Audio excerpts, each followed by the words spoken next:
très bel hôtel dans le premier arrondissement de Paris. Dans le centre de Paris, oui. On vient de faire une belle dédicace des livres que gentiment tu as publiés. Et je voudrais savoir, je suis curieux, pourquoi tu as accepté mes livres? Quelles sont les raisons? Eh bien, avant tout, c'est quand même la qualité de l'écriture qui est évidemment la principale chose pour laquelle tu as été choisi par le comité éditorial. Et donc, c'est vrai que tu avais déjà un grand parcours poétique bien avant qu'on se rencontre il y a 4 ans maintenant, je pense. Oui, On a fait 9 livres en 4 ans. Et donc, c'est ta poésie très aérée, très épurée, ton amour de la langue, ton amour du texte et aussi ton lien avec la Méditerranée que tu m'as fait découvrir très tôt lors de notre rencontre. Là, ce que tu dis est très important parce que je pense que notre projet, sans qu'on l'ait défini avant, a été une sorte de brassage entre le nord et le sud, la Puisque France, tu es la du Belgique, sud de l'Italie, et voilà. je suis belge. Voilà, donc alors il y a, disons, on a fait les différents moments Voilà. de la poésie à tout point de vue. C'est vrai que tu as ouvert plusieurs champs également. Donc il y a la poésie avec les œuvres de Michele Damiani. Donc il y a toujours cet aspect plastique que tu allies avec ton écriture. Pour l'ouvrage Voix Lumière, c'était la musique aussi. Dans le dictionnaire d'aphorie poésie, c'était vraiment ton amour des mots que tu as mis en avant. Et puis dans ton essai sur l'Union pour la Méditerranée, c'est le contexte politique et géopolitique. Donc avec toi, c'est vrai qu'on a la chance tu es un artiste à plusieurs entrées, un intellectuel à plusieurs entrées. Je te remercie de cette ouverture, mais je pense que artistes ou écrivains en ce cas et éditeurs sont sur le même chemin. Ils ont les mêmes perspectives, ils veulent rejoindre le même but. Et cette idée de la Méditerranée, qui d'ailleurs vient d'une grande idée de Nicolas Sarkozy, l'Union pour la Méditerranée, qui a été un peu bloquée à cause de ce qu'on appelle le printemps des pays arabes, mais je pense que ça va venir. C'est-à-dire que tu as eu la bonté et la générosité de comprendre dès le début que cette idée de nouvel humanisme méditerranéen aurait pu aller très loin. C'est comme si nous avions ensemble annoncé le printemps de la Méditerranée, d'une façon poétique, d'une façon très légère, mais dans ce livre que tu as eu la gentillesse de publier, il y a déjà cette idée. Oui, je crois que tu es très modeste en donnant la paternité de l'idée à l'actuel président de la République. Je crois que tu avais écrit cet ouvrage même bien avant son investiture. Donc c'est vrai que c'est une idée qu'il a reprise et qu'il a très bien fait de reprendre, même s'il est vrai qu'après les événements ont fait que c'est pas toujours simple de la faire aboutir totalement. Mais c'est vrai que tu l'avais déjà mis en lumière il y a quelques années, que tu t'étais déjà battu pour cette idée, etc. Et c'est vrai que comme on a fait l'Union européenne, pourquoi on ne pourrait pas faire une autre sorte d'union avec des peuples qui ont tant à s'apporter mutuellement? Moi, je pense qu'on en a besoin. Si on veut vraiment avoir un avenir ouvert à nos peuples, à nos pays du Nord et du Sud, il faut passer par ce que j'appelle l'espace euro-méditerranéen. On a ouvert l'Europe vers l'Est, trop, sans que les pays de l'Est soient déjà prêts, ce qui nous a causé quelques problèmes concernant l'euro, parce que ça vient de loin. C'est un Italien qui parle. Mais c'est vrai, il faut dire la vérité. Mais je voudrais en même temps parler poésie. Et tu es probablement l'éditeur, à part les éditeurs italiens, qui a publié plus de recueils poétiques de moi. Ce sont des recueils de différentes solutions, propositions, mais il y a quand même partout, je pense qu'il y a une ligne, un parcours, qui est le parcours de l'amour pour la poésie, l'amour pour les mots, le sens de responsabilité de la poésie de nos jours. Nous vivons une période où on est triste en général, et je pense que la poésie pourrait jouer un rôle important. Et là, tu l'as compris immédiatement sans que l'on se connaisse vraiment. Donc, on s'est connus après, au fur et à mesure, au cours de nos lectures. Après, mais je crois qu'on avait compris la ligne directrice très tôt.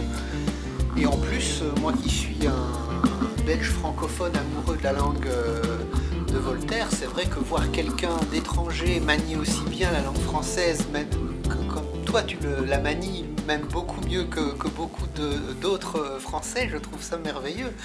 Donc c'est vrai que les éditions du Cygne sont toujours attachées à défendre aussi la langue française en publiant des amoureux de la langue française qui ne sont pas des francophones à l'origine. On a des Roumains, des Libanais, des Maghrébins, des Haïtiens. On a une poétesse haïtienne que l'on apprécie beaucoup tous les deux, etc. Elvire Auroir, et toi, italien. Donc c'est vrai que ça forme un tout. Et c'est vrai que la langue française a encore malgré tout sa place et qu'il faut aussi la défendre par l'amour des mots, ce que tu as fait d'ailleurs dans ton dictionnaire de l'aphorie poésie. Moi, je suis convaincu du fait que le rôle de l'anglais, probablement, a atteint le top. Parce que dans toute l'histoire, on a des moments où telle langue arrive au maximum, et puis après quelques temps, petit à petit, ça commence à chuter. Et c'est probablement le cas de l'anglais. L'anglais ne peut pas aller au-delà. Il a conquis le monde entier. Mais l'anglais sert à communiquer des choses matérielles, disons l'hôtel, le restaurant, le tourisme, etc. Mais il est rare de trouver quelqu'un qui parle l'anglais et qui parle de Shakespeare, qui parle de Milton, qui parle, disons, de culture. Tu veux dire que la langue française se prête mieux Absolument. à l'art et à la poésie que la langue anglaise? Je pense que le français, à notre époque, en ce début du XXIe siècle, a un rôle fondamental, celui de redonner au peuple du monde entier, même ceux qui ne parlent pas le français, ça n'a pas d'importance, ça arrive quand même le message, le rôle de donner le sens du rêve, de réfléchir sur un mot. Un mot, c'est pas n'importe quoi. Un mot, à mon avis, a de l'énergie, l'imaginaire, ça vient de très loin. Il y a un lien entre le mot et la chose. Alors je pense que toi, en tant qu'éditeur, jeune éditeur, tu as un sens de responsabilité parce que tu as immédiatement compris des idées que je te proposais, qui pouvaient être des idées un peu encore aléatoires. Par exemple, en créant un secteur francophonie-Italie, parce que l'Italie, d'habitude, n'est pas un pays francophone, sauf le Val d'Ost, mais c'est pas classé au-dedans des pays francophones. Et là, tu as ouvert un secteur Italie, poésie francophone, ou théâtre aussi, ou dictionnaire. Et je pense que ça, c'est très important, parce que au cours de l'histoire, le monde de l'édition, quand il a regardé l'avenir, même si cet avenir pouvait sembler un peu trop lointain, il a gagné.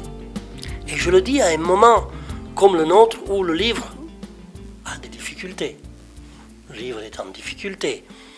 Mais toi, tu as une foi dans le livre, dans la parole, dans le texte, dans le beau livre, parce que tous tes livres ont une belle couverture, en couleur, et Dieu sait combien coûte la couleur, mais tu renonces jamais à cette couleur qui est une sorte d'ouverture à travers le titre sur le rêve de l'écrivain, du poète, mais aussi du lecteur. Et ça, je pense que c'est très important, parce qu'on pense que le livre à l'époque informatique n'existe plus, il va mourir. Ce n'est pas vrai. Pourquoi ? Parce que l'être humain a toujours besoin de rêver. Et on rêve en ayant l'objet dans ses propres mains. Si je vois une image et ça passe, une seconde après, c'est fini. Ça ne reste rien. En tout cas, c'est très bien que tu aies bouclé la boucle en pensant au lecteur qui est quand même le destinataire de tous nos efforts, que ce soit celui de l'auteur ou de l'éditeur. Donc espérons qu'il appréciera les ouvrages des éditions du Cygne, la poésie et la prose de Giovanni Dottoli, et que nos pays, notre Europe et notre Méditerranée va se sortir, parce que c'est vrai qu'il y a un foisonnement il y a la crise de l'Europe, donc c'est aussi très curieux de voir que ce sont ces deux pays qui nous ont tant apporté, qui sont la Grèce et l'Italie, qui sont en ligne de mire alors qu'elles ont fait l'Europe, elles ont fait la civilisation. Athènes et Rome sont nos mamelles, sont nos racines.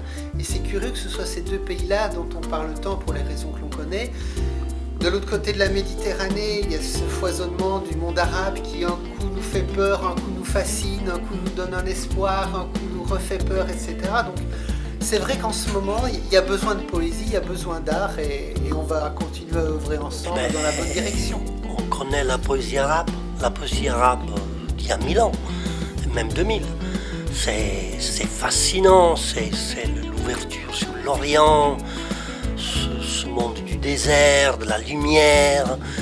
Nous n'avons pas l'habitude de penser au sud de l'Europe, c'est-à-dire à l'autre rive de la Méditerranée, la rive sud, comme un pays d'imaginaire.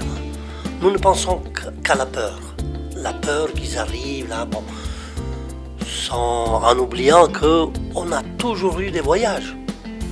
Je dis tout le temps que Rome, à l'époque d'Auguste, c'était une grande ville qui faisait 1 million d'habitants.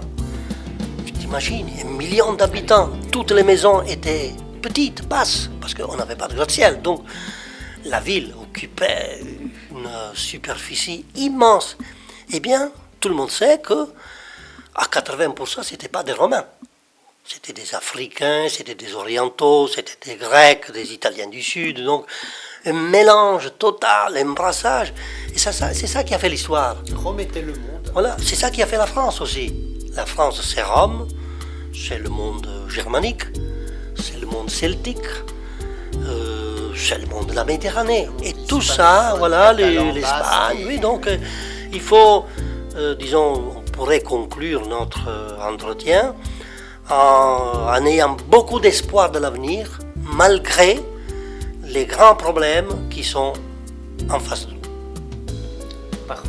Eh bien, merci Patrice j'entends ton optimisme de cette confiance. Et nous allons continuer. Et nous allons continuer sur ce chemin merveilleux de la poésie, de la littérature et de l'amitié, bien sûr. Merci Giovanni.